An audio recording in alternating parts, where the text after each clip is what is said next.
안녕하세요. 저는 40대 후반 여성입니다. 돈 앞에서는 유난히 철두철미했던 남편이 알고 보니 그 철두철미함을 오직 시댁에만 아낌없이 쏟아붓고 있었다는 걸 결혼 16년 만에 알게 된 사람이에요. 저는 한 회사 재무팀에서 과장으로 근무하고 있습니다. 숫자를 다루는 일을 15년 넘게 해온 덕분인지 웬만한 일에는 잘 흔들리지 않는 성격이 됐죠. 결혼하자마자 아이가 생겼고 그렇게 낳은 아들이 지금 15살이에요. 중학생이죠. 남편은 저와 동갑인 46인데 신혼 초부터 돈 관리에 있어서만큼은 정말 철저한 사람이었어요. 결혼하고 처음 몇 년은 경기도 외곽의 작은 빌라에서 지냈어요. 남편은 커피 한 잔도 아까워할 정도로 씀씀이를 관리했고 저 역시 맞벌이를 하며 살림을 알뜰하게 꾸려나갔어요. 지금 생각해보면 그 시절엔 그런 남편이 든든했습니다. 우리 이번 달에 또 300만 원 모았어. 이 속도면 5년 안에 내 집 마련이 가능할 것 같아. 남편은 매달 가계부를 직접 정리하며 저한테 보여주곤 했습니다. 친정도 시댁도 형편이 넉넉한 편이 아니어서 양가 도움 없이 신혼을 시작한 우리 부부였는데 남편의 그 꼼꼼한 덕분에 결혼 5년 차에 정말로 경기도 외곽에 작은 아파트를 마련할 수 있었습니다. 물론 융자를 조금 끼긴 했지만 누구의 도움도 받지 않고 우리 힘으로 집을 샀다는 사실이 그때는 정말 자랑스러웠어요. 여보, 고마워. 고생했어. 당신 아니었으면 우리 이렇게 빨리 집 못 샀을 것 같아. 그렇게 말하며 남편의 손을 꼭 잡았던 기억이 아직도 선명합니다. 그런데 이상하게도 집을 사고 나서부터 뭔가가 조금씩 달라지기 시작했어요. 여전히 남편은 우리 생활비에는 지독할 정도로 인색했습니다. 외식 한 번을 하려 해도 몇 번을 재고 따졌고 아이 옷 하나 사는 것도 세일 기간을 기다렸다가 사자고 할 정도였지요. 그런데 시댁 일이라면 얘기가 달라졌습니다. 시어머니 생신이 다가오면 미리 알아서 봉투를 두둑하게 채워놓았고 명절이면 처가에는 과일 항상 자면 충분하다면서도 시댁에는 한우 세트를 몇십만 원어치 보내곤 했어요. 여보, 이번 달 생활비가 좀 빠듯한데? 그건 좀 아꼈어. 대신 어머니 생신 선물은 미리 준비해놨어. 처음엔 그냥 효자라서 그런가 보다 하고 넘겼습니다. 시아버지가 일찍 돌아가시고 시어머니가 젊어서부터 남편과 아주버님을 혼자 힘들게 키우셨다는 이야기를 워낙 많이 들어온 터라 그 정도 효심은 당연하다고 생각했거든요. 그런데 그 온도차가 해가 갈수록 점점 더 뚜렷해지는 걸 느꼈습니다. 친정엄마가 편찮으시다는 소식에도 남편은 대수롭지 않게 넘겼지만 시어머니가 감기만 걸려도 퇴근길에 약을 사들고 달려가곤 했죠. 그래도 나는 그저 남편의 방식이 다를 뿐이라고 스스로를 다독이며 살아왔어요. 우리 가족을 위해 열심히 돈을 모아준 사람이니까 그 정도 편에는 이해해 줄 수 있다고 생각했거든요. 문제가 본격적으로 터진 건 얼마 전이었어요. 친정엄마의 임플란트 때문이었습니다. 친정엄마가 잇몸이 안 좋으신 지는 꽤 오래됐는데 이가 흔들려서 식사도 제대로 못하실 지경이 됐어요. 병원에서는 방치하면 옆에 있는 나머지 치아까지 다 망가진다고 했고 저는 더 미룰 수가 없었죠. 그래서 제가 번 돈으로 제 통장에서 100만 원을 보내드려서 임플란트 시술을 해드렸어요. 남편한테는 어쩌다 보니 시술이 다 끝난 다음에야 말을 꺼냈습니다. 여보, 나 얼마 전에 친정엄마 임플란트 해드렸어. 이가 흔들려서 밥도 제대로 못 드시더라고. 그래서 몸까지 약해지시고. 얼마 들었는데? 100만 원 정도 내 돈으로 한 거야. 당신 돈이 어디 있어? 이 집 돈이 다 같이 쓰는 돈이지. 당신 돈이 따로 있는 줄 알아? 저는 그 말에 순간 말문이 막혔습니다. 같이 쓰는 돈이라는 말을 이럴 때만 꺼낸다는 게 어이가 없었거든요. 남편은 거기서 멈추지 않고 목소리를 높이기 시작했습니다. 다 늙은 노인네. 이빨 새로 해서 뭐하게? 왜 엄한데 돈을 써? 미쳤어? 원래 다 늙는 건데 바꾼다고 그게 되나? 엄한데 돈지랄을 했네. 저는 순간 귀를 의심했습니다. 친정엄마 이야기를 그런 식으로 하는 건 결혼 16년 만에 처음이었거든요. 말 좀 가려서 해. 우리 엄마도 어머님이랑 똑같은 부모야. 우리 엄마도 나 키울 때 고생하셨다고. 똑같긴 뭐가 똑같아. 밥도 제대로 못 씹는 노인네가 이빨 해서 뭐하냐고. 어차피 얼마 못 쓰고 죽을 텐데 왜 헛돈을 쓰냐고. 처음이라 그냥 넘어갔는데 다음엔 어림도 없어. 임플란트 다른 거 할 생각도 하지 마. 저는 그 말을 듣는데 가슴 밑바닥에서 뭔가 툭 끊어지는 느낌이 들었습니다. 남편은 화가 안 풀렸는지 소파에 있던 쿠션을 바닥에 집어던지며 말을 이었어요. 당장 도연이 학원 다 끊어. 어차피 성적도 안 오르는데 돈만 나가잖아. 학원 다니면 다 공부 잘할 거라는 착각을 버려. 공부 잘하는 애들은 집에서 해도 잘해. 그리고 배달앱도 다 지우고 앞으로 우리 집은 치킨 배달은 없어. 저는 기가 막혀서 되물었어요. 애 학원비랑 친정엄마 임플란트가 무슨 상관인데 상관이 왜 없어? 당신이 쓸데없는데 돈 쓰니까 여기서라도 아껴야지. 쓸데없이 임플란트는 해줘가지고 난리야. 저는 더 대꾸하지 못했어요. 이 사람과 지금 말을 섞어봐야 서로 얼굴 붉히는 것 말고는 아무것도 남지 않는다는 걸 알았거든요. 16년 동안 그를 알뜰하고 든든한 사람이라고만 믿어왔는데 그 알뜰함이 사실은 어느 한쪽에만 향해 있던 저울이었다는 걸 저는 그제야 확실히 느끼기 시작했습니다. 임플란트 시술을 마치고 며칠 뒤에 친정엄마에게서 전화가 왔어요. 목소리가 평소보다 한결 밝았어요. 은주야, 고맙다. 어떻게 그런 생각을 했어? 이가 아파서 밥도 제대로 못 먹었는데 이제 고기도 씹을 수 있겠어. 어금니라서 불편했었거든. 한쪽으로 씹는 것도 턱 아프더라고. 그런데 이제 괜찮을 것 같아. 고맙다, 은주야. 엄마, 그냥 자식이 부모한테 해드리는 게 당연한 거지. 뭐가 고마워. 내가 너무 늦게 알았지 뭐. 진작에 해줬어야 했는데. 또 불편한 데 있으면 말해. 내가 다 해줄게, 엄마. 엄마의 목소리에 담긴 안도감을 들으니 저도 모르게 눈물이 핑 돌았습니다. 그로부터 얼마 지나지 않아 이번엔 시어머니께 전화가 왔어요. 얘 은주야, 상철이가 나 유럽 여행 보내준다고 했잖아. 파리 가서 에펠탑도 보고 오라고. 네?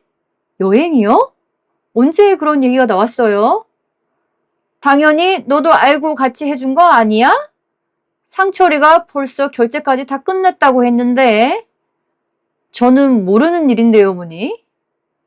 내가 혼자 그 힘든 세월 상철이 키우느라 얼마나 고생했는지 너도 알잖아. 그래서 상철이가 효도 여행 보내준다고 돈 좀 썼다. 그것도 베트남도 아니고 일본도 아니고 한 살이라도 젊을 때 가야 한다고 유럽으로 예약했다더라고. 1,000만 원짜리 패키지래. 2주 갔다 오는데. 내가 아들 하나는 잘 키웠어. 너도 며느린데 이 정도는 당연히 해줄 수 있지? 저는 그 말에 뭐라고 답해야 할지 몰라 잠시 숨을 골랐습니다. 친정엄마 임플란트에 100만 원 쓴 걸로 그렇게 화를 내던 남편이 시어머니께는 1,000만 원짜리 여행을 아무 상의도 없이 결제했다는 걸 저는 너무 화가 났죠. 그리고 그걸 시어머니는 며느리가 해야 하는 당연한 도리라고 말씀하고 계셨습니다. 저는 전화를 끊고도 한참 동안 거실에 멍하니 앉아 있었습니다. 이때까지만 해도 이 상황이 단순히 남편의 편의 정도로만 생각했죠. 하지만 이건 정말 시작에 불과했다는 걸 얼마 지나지 않아 알게 되었어요. 시어머니와의 통화를 끝낸 그날 밤 생각이 많아졌습니다. 임플란트야 나이 들고 먹는 것과 직결되니 중요한 건데 그건 돈이 아깝고 유럽 여행은 괜찮은 건지 너무 복잡해졌죠. 저는 남편이 퇴근하기를 기다렸다가 다시 물었습니다. 여보, 어머님한테 여행 보내드린 거 나한테는 왜 말 안 했어? 말하면 뭐가 달라지는데 어차피 내 돈으로 한 건데. 내 돈이라니 같이 하는 거라며. 우리 카드 같이 쓰잖아. 나도 알 권리는 있는 거 아니야? 남편이 그 말에 눈을 부라리며 언성을 높였습니다. 당신은 장모님 임플란트 100만 원 쓸 때 나한테 미리 말했어? 안 했잖아. 그러니까 피차 일반이지. 그게 같아? 엄마는 먹는 게 부실해져서 건강에 직결되는 거고 어머님은 그냥 놀러 가시는 거잖아. 미리 말은 할 수 있는 거 아니야? 유럽이라며 한두 푼 드는 것도 아니고 뭐? 1,000만 원? 그런 사람이 100만 원 가지고 날뛴 거였어? 야, 니네 엄마랑 우리 엄마가 같냐? 우리 엄마 홀로 되시고 나랑 형 키우면서 고생 엄청 하셨어. 왜 그렇게 얘기해? 우리 엄만 우리 편하게 키우셨대? 다들 그렇게 자식 키우는 거지. 그럼 우리 엄마도 가야겠네, 유럽. 그럼 네 돈으로 보내드려. 뭐? 저는 그 순간 뭔가 크게 잘못됐다는 걸 직감했지만 더 이상 다투고 싶지 않아 입을 다물었습니다. 그날 이후로 저는 남편의 명령대로 살림을 철저히 줄이기 시작했죠. 배달 음식은 일절 시키지 않았고 밥상에는 콩나물과 두부, 김치 정도만 올라가는 날이 많아졌습니다. 반찬이 부실하다며 투덜대던 남편은 며칠 지나지 않아 이상한 핑계를 대기 시작했어요. 유럽 여행 경비 메꾸려면 거래처 사장들 접대해야 해. 당분간 늦게 들어올 거야. 술도 많이 마시고. 처음엔 그런가 보다 했어요. 그런데 새벽마다 술 냄새를 잔뜩 풍기며 들어오는 남편의 양복에서 향수 냄새치고는 지나치게 진한 냄새가 나기 시작했어요. 한 번은 세탁을 하려고 양복 주머니를 뒤지다가 낯선 번호가 찍힌 현금 인출기 명세서를 발견했습니다. 인출 금액은 50만 원이었어요. 한 번이 아니라 그 주에만 벌써 3번째였습니다. 저는 그 명세서를 손에 쥐고 한참을 서 있었어요. 가슴 한쪽이 서늘해졌지만 당장 따져 물을 수는 없었죠. 확실한 증거 없이 남편을 다그쳤다가는 오히려 저만 이상한 사람 취급받을 게 뻔했으니까요. 저는 재무팀에서 15년 넘게 숫자를 다뤄온 사람입니다. 의심이 들면 감으로 판단하지 않고 근거를 모으고 숫자를 맞추는 게 제 방식이었죠. 그날부터 저는 남편이 잠든 새벽마다 조용히 그의 휴대폰을 열어보기 시작했어요. 술에 취해 잠드는 날이 많아서 쉽게 볼 수 있었죠. 카카오톡 대화방을 하나씩 넘기던 중 심장이 덜컥 내려앉는 대화를 발견했어요. 노래방 도우미 팁, 현금 10만 원이라는 메모와 함께 어느 술집 마담으로 보이는 사람과 나눈 예약 확인 문자였습니다. 그 밑에는 이런 문장도 있었어요. 우리 마누라는 돈 한 푼 안 쓰는 멍청한 식모라 걱정 없음. 저는 그 문장을 읽고 또 읽었어요. 아들 학원비 몇십만 원, 임플란트 100만 원에 그렇게 펄펄 뛰던 사람이 술집 도우미에게는 10만 원을 아무렇지 않게 뿌리고 다녔다는 사실. 그리고 그 돈이 도대체 어디서 나오는 건지 저는 그때부터 본격적으로 추적하기 시작했습니다. 남편의 카톡 속에 도우미 팁 메모와 멍청한 식모 발언을 확인한 뒤부터 저는 며칠 동안 잠을 이루지 못했습니다. 머릿속에서 떠나지 않는 의문이 하나 있었거든요. 학원비 몇십만 원에 임플란트 100만 원에 그렇게 펄펄 튀던 사람이 어떻게 매주 노래방과 룸살롱에서 수십만 원씩 쓰고 시어머니께는 1,000만 원짜리 여행까지 보내드릴 수 있었을까? 월급으로는 도저히 계산이 안 맞는 돈이었죠. 그렇다고 회사 법인카드를 쓸 수는 없으니까요. 저는 숫자에 민감했고 숫자가 안 맞으면 반드시 그 이유가 있다는 걸 몸으로 익힌 사람이었죠. 그래서 이번엔 남편의 카드 내역이 아니라 우리 집의 모든 통장과 적금을 하나씩 점검하기 시작했어요. 주택 청약과 비상금 통장, 제 개인 적금까지 차례로 확인했는데 다행히 큰 이상은 없었어요. 그런데 마지막으로 열어본 통장 하나에서 저는 숨이 턱 막히는 걸 느꼈습니다. 아들 도연이의 대학 등록금을 위해 10년 가까이 붓고 있던 적금이었는데 잔액이 텅 비어 있었습니다. 분명 얼마 전까지만 해도 꾸준히 쌓여있던 돈이었는데 해지된 지 이미 한 달이 지나 있었어요. 저는 손이 떨려서 휴대폰을 제대로 줄 수가 없었습니다. 바로 은행 앱을 열었더니 인증서 번호가 다른 거예요. 당연히 제 명의니까 다시 재발급받아 거래 내역을 확인했지요. 제 명의 통장을, 제 인감을 남편이 몰래 재발급받아서 손댔다는 뜻이었습니다. 저는 그 자리에 주저앉아 한참 동안 화면만 들여다봤어요. 10년 동안 아이 대학 등록금 한 푼이라도 더 모으겠다고 커피 한 잔도 아끼면서 부었던 돈이었습니다. 그런데 그 돈이 시어머니의 유럽 여행 경비와 남편의 노래방 도우미 팁으로 흘러 들어갔다는 사실을 깨닫는 순간 저는 숨을 쉬는 것조차 힘들었습니다. 그날 밤 저는 화장실 문을 잠그고 수도를 틀어놓은 채 소리 죽여 울었습니다. 억울함과 배신감이 동시에 밀려와서 눈물이 멈추질 않더라고요. 한참을 그렇게 울고 나서 저는 세면대 앞에 서서 거울에 비친 제 얼굴을 바라봤죠.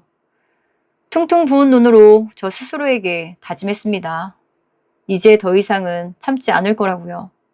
그 순간부터 저는 눈물을 흘리는 대신 증거를 모으기로 결심했죠.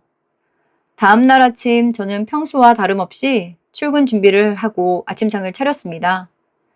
남편은 아무것도 모른 채 밥을 먹었죠. 그 모습을 보며 또 다짐했어요. 지금까지 당한 걸 그대로 되갚아주기 전까지는 절대 무너지지 않겠다고요. 저는 그날 이후로 완전히 다른 사람이 됐습니다. 그리고 며칠 뒤 저는 상상도 못한 또 다른 조력자를 발견하게 됩니다. 며칠 뒤에 시어머니에게서 전화가 왔어요. 목소리가 이번엔 유난히 사무적이었죠. 도연애미야, 나 유럽 갈 때 입을 옷이 마땅치가 않다. 명품 등산복 하나랑 캐리어 새로 하나 사야겠는데 네가 좀 사서 보내줘라.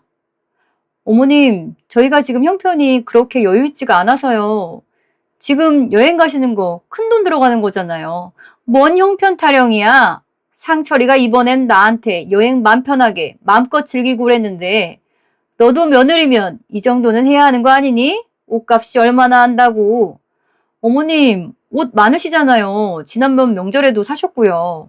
으이구, 상철이 말이 맞네. 돈 한 푼 안 쓰는 멍청한 식모라더니 그깟 옷 한 벌 못 사주고 냅둬라 냅둬. 상철이한테 말하지 뭐. 전화를 끊고 나서도 손이 떨렸습니다. 순간 말문이 막혀서 아무 대답도 못했죠. 돈 한 푼 안 쓰는 멍청한 식모라니요. 그런 말을 시어머니한테까지도 하고 다니는 것 같았죠. 남편에게는 그저 제가 멍청한 식모였던 거예요. 그날 저녁 남편은 술에 잔뜩 취해서 들어왔습니다. 식탁 위에 차려둔 음식을 보더니 대뜸 얼굴을 찌푸렸습니다. 뭐야 이게? 또 콩나물이야? 어떻게 콩나물만 줘? 당신이 식비 아끼라고 했잖아. 그래서 준비했지. 비싼 건 못 사서. 남편은 그 말에 갑자기 식탁의 그릇을 확 밀어버렸습니다. 그릇이 바닥에 떨어지며 요란한 소리를 내고 국물이 사방으로 튀었습니다. 어디 꼬박꼬박 말대꾸야? 엄마가 등산복 하나 사달라니까 안 된다고 했다면서? 당장 가서 무릎 꿇고 사과드려. 왜 그렇게 쪼잔하게 굴어? 죽을 날 받아놓은 장모님은 쓸데없이 이빨해주면서 돈 한 푼 안 쓰는 멍청한 식모같이 행동하지 말라고. 저는 그 자리에서 얼어붙은 채로 서 있었습니다. 술 취했다고 그런 말을 직접적으로 입에 올리다니요. 그래도 지금 이 순간에 말대꾸 해봤자라는 생각에서 가만히 있었어요. 그런데 그때 남편이 손을 치켜들었습니다. 저를 때리려던 거였죠. 그때 굳게 닫혀있던 방문이 열렸습니다. 아들 도연이가 걸어 나왔어요. 평소와는 다른 눈빛이었죠. 무섭도록 차분한 얼굴로 아들은 앞으로 다가가 휴대폰을 들이밀었어요. 화면에는 녹음 파일 목록이 여러 개 떠 있었습니다. 날짜별로 정리된 파일이 많이 있었죠. 아빠, 이거 다 들어볼래? 남편의 얼굴에서 핏기가 가셨어요. 아들은 파일 하나를 눌러 재생했습니다. 스피커에서 남편의 목소리가 흘러나왔죠. 우리 마누라는 돈 한 푼 안 쓰는 멍청한 식구라 걱정 없어. 이어서 다른 파일에서는 시어머니의 목소리가 흘러나왔죠. 며느리 쥐어짜서 나 여행 보내준 내 아들 최고다. 상철이가 최고야. 거실은 순식간에 정적에 휩싸였습니다. 남편은 아무 말도 하지 못하고 그 자리에서 굳어버렸죠. 아들이 나를 돌아보며 말했어요. 엄마, 저 쓰레기들 이제 그만 봐주고 완벽하게 밟아버려. 더 이상 호구당하지 말고 내 걱정은 하지 마. 나 이제 어린애 아니니까. 그 말을 듣는 순간 눈물이 왈칵 쏟아졌습니다. 지금까지 참아온 시간들이, 억울했던 순간들이 한꺼번에 밀려왔거든요. 하지만 울음을 억지로 삼켰죠. 지금은 무너질 때가 아니라는 걸 알고 있었으니까요. 저는 아들의 손을 꼭 잡았어요. 고맙다 도연아. 엄마가 이제부터 제대로 해볼게. 호구당하지 않게. 그날 밤 처음으로 마음이 홀가분해지는 걸 느꼈습니다. 더 이상 혼자가 아니라는 사실이 큰 힘이 됐어요. 사실 준비를 하면서도 사춘기 아들이 엇나갈까봐 그것이 제일 걱정이었거든요. 안 그래도 말수가 줄고 혼자 있는 시간이 많은 아이가 집을 나가거나 삐뚤어지지 않게 최대한 좋은 분위기를 만들려고 했는데 아들은 이미 모든 것을 알고 있었고 응원까지 해주고 있는 거였죠. 다음날 아침 변호사 사무실을 찾아갔어요. 그동안 모아둔 카드 명세서와 계좌 내역, 그리고 아들이 녹음한 파일까지 모두 챙겨서요. 변호사는 서류를 하나씩 살펴보더니 고개를 끄덕였습니다. 이 정도면 이혼소송뿐 아니라 재산 분할에서도 충분히 유리하게 갈 수 있습니다. 남편분이 몰래 해지한 자녀 명의 적금도 횡령으로 문제 삼을 수 있고요. 나는 그 말을 들으며 마음속으로 다짐했어요. 이제 물러설 곳은 없다고요. 시어머니의 출국일이 이틀 앞으로 다가와 있었어요. 저는 그날을 노렸습니다. 시어머니의 출국을 이틀 앞둔 주말, 시댁에서는 나름 성대한 환송회가 열렸습니다. 가족들이 다 모인 자리였어요. 큰 아주버님은 평소 말수가 적고 점잖은 분이라 나는 시댁 식구들 중에서 그나마 마음이 편한 편이었어요. 시어머니는 새로 산 등산복을 입고 거실 한가운데서 콧노래를 흥얼거리고 있었죠. 우리 상철이 덕분에 팔자에도 없는 에펠탑을 다 보러 간다니까. 옆에 있던 형님이 부러운 듯 맞장구를 쳤습니다. 어머님도 참. 서방님이 효자예요, 효자. 어머님이 좋으시겠어요. 가족들이 웃음을 터뜨렸죠. 저와 도연이도 거기 있었습니다. 그런데 갑자기 어머니께서 아이고 옷도 하나도 안 사줬는데 내가 이렇게 예쁜 옷 입고 간다. 저는 기분이 좋지 않았어요. 아무 대답 없이 손에 들고 있던 서류를 테이블 위에 펼쳐놓았습니다. 카드 결제 내역, 룸살롱 영수증, 그리고 해지된 적금통장 사본이었죠. 어머님, 이 여행 경비가 어디서 나왔는지 아세요? 가족들의 시선이 일제히 서류로 쏠렸습니다. 같은 순간에 도연이가 블루투스 스피커를 꺼내 재생 버튼을 눌렀어요. 거실에 남편의 목소리가 크게 울려 퍼졌습니다. 우리 마누라는 돈 한 푼 안 쓰는 멍청한 식구라 걱정 없어. 괜찮아. 이어서 시어머니의 목소리도 흘러나왔죠. 며느리 쥐어짜서 여행 보내준 아들 최고라는 그 말이요. 거실 안이 순식간에 얼어붙었습니다. 가족들의 표정이 하나둘 굳기 시작했고요. 시어머니는 얼굴이 하얗게 질려서 아무 말도 못했죠. 나는 이 침묵 속에서 담담하게 말을 이어갔어요. 그 여행 경비요. 그 돈, 도연이 대학 등록금으로 10년 동안 모은 돈이에요. 남편이 제 인증서를 몰래 재발급해서 해지한 거고요. 그 말이 끝나자마자 조용히 듣고만 있던 큰아주버님이 자리에서 일어나셨습니다. 그리고 남편을 향해 낮고 단호한 목소리로 입을 여셨죠. 형한테 어머니 똑바로 모시라고 그렇게 소리치더니, 그리고 너 회사에서 인센티브 받았다고 그걸로 어머니 여행 보내드린다고 나한테 자랑까지 했었으면서 이게 무슨 말이냐? 그게 재수씨도 모르게 도연이 등록금 훔쳐서 만든 효도였냐? 아니야, 이건 내가 번 돈으로 한 거야. 그리고 그것도 내가 벌었으니까 넣은 적금이지. 그게 그거지 뭐. 그럼 적어도 재수씨랑 상의는 한 거야? 이건 뭐야, 룸살롱은. 아, 그건 회사 거래처 사장들 접대한 거고. 아이고, 애가 중학생인데 한심하다 이놈아. 아들한테 창피하지도 않냐? 나이는 들어가지고. 남편은 점점 주눅이 들어 고개를 숙였습니다. 큰아주버님의 목소리가 거실에 울리는 동안 시어머니는 아무 말씀도 하지 못하고 시선을 피했지요. 저는 그 자리에서 준비해온 마지막 서류를 꺼냈습니다. 이혼 소장과 함께 남편 명의의 계좌 가압류 신청서, 그리고 여행사에 보낸 결제 취소 및 반환 소송 서류였습니다. 여행사에는 이미 연락해뒀어요. 계좌가 동결됐으니 오늘부로 예약은 자동 취소됩니다. 시어머니가 그 말에 비명처럼 소리를 질렀어요. 뭐? 위약금은 어떡할 건데? 그건 이제 어머님이랑 저 사람이랑 알아서 하셔야죠. 그냥 그거 갔다 오면 안 되겠니? 동네방네 자랑 다 해놨는데 뭐 핑계 댈 게 없잖아. 나 평생 해외여행 한 번도 안 가본 거 알지 며느라? 나 이번만 그냥 갔다 오자. 눈 딱 감고. 한 번만. 어머님, 그거 도연이 등록금 하려고 모아둔 거였어요. 더 이상은 안 참아요. 미리 얘기한 것도 아니고 훔쳐서 보내주는 게 어딨어요? 거실은 한동안 아무도 입을 열지 못할 만큼 무거운 정적에 휩싸였습니다. 나는 도연이의 손을 잡고 그 집을 나섰죠. 문을 닫는 순간까지도 등 뒤에서는 가족들의 웅성거림이 이어지고 있었습니다. 재판은 예상보다 순조롭게 흘러갔어요. 남편이 몰래 해지한 도연이의 적금은 명백한 증거가 있었고 룸살롱 지출 내역과 카카오톡 대화까지 더해지면 재판부는 저에게 유리한 판단을 내려주었어요. 양육권 심리가 있던 날 가사조사관은 도연이를 따로 불러 짧게 면담을 진행했어요. 저는 밖에서 그 시간을 기다리며 마음이 조마조마했죠.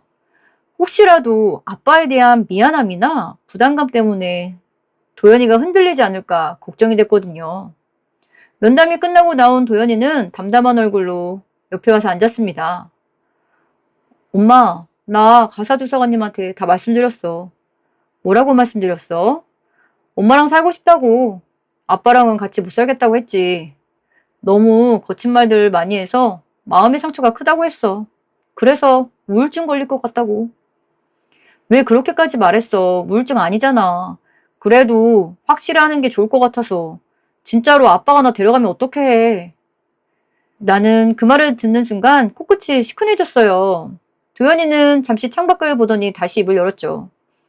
가사조사관님이 지금까지 어떻게 지냈는지도 물으셔서 그동안 있었던 일 다 말씀드렸어. 아빠가 엄마한테 어떻게 했는지, 내 적금 몰래 깬 것도, 할머니 여행 보내드리려고 나 학원 끊은 것도, 그냥 끊은 것도 아니고 어차피 공부해도 소용없는 머리라고 말했잖아. 나 다 알아. 많이 힘들었겠네, 도연이. 가사조사관님 앞에서 그런 얘기하는 거 쉽지 않았을 텐데 괜찮았어?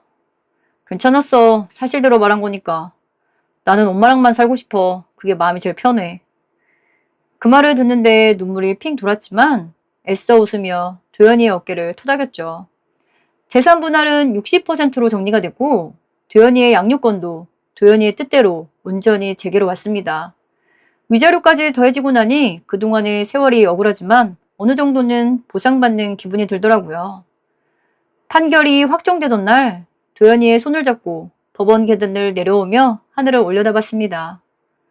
15년 넘게 짓눌려 있던 무언가가 그제야 어깨에서 내려가는 느낌이었죠.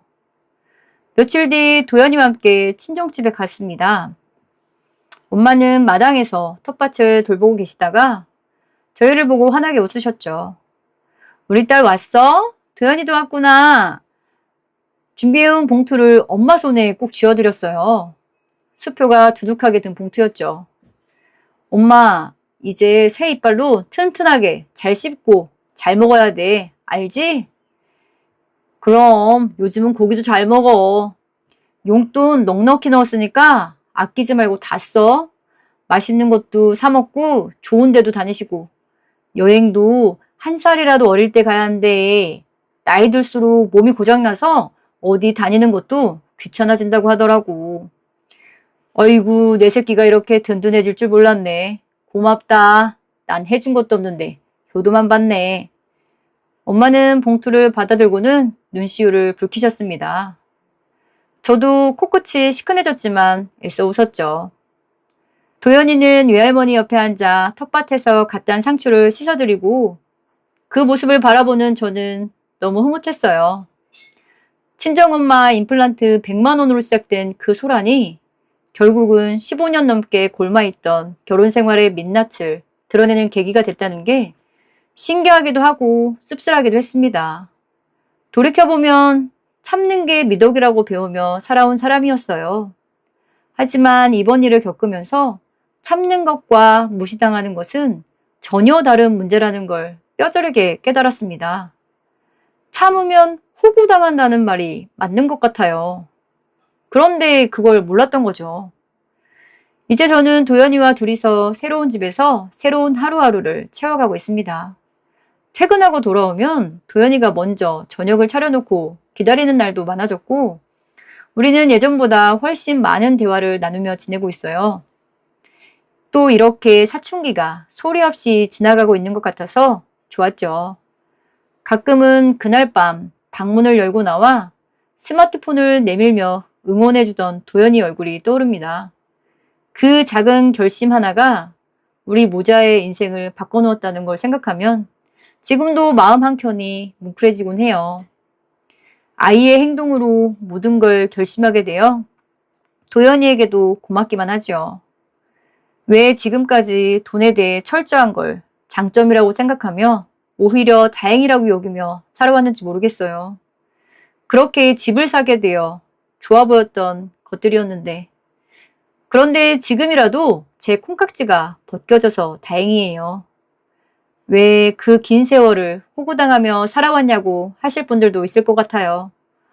그런데 이혼이라는 게 딱 잘라서 할 수 있는 게 아니더라고요.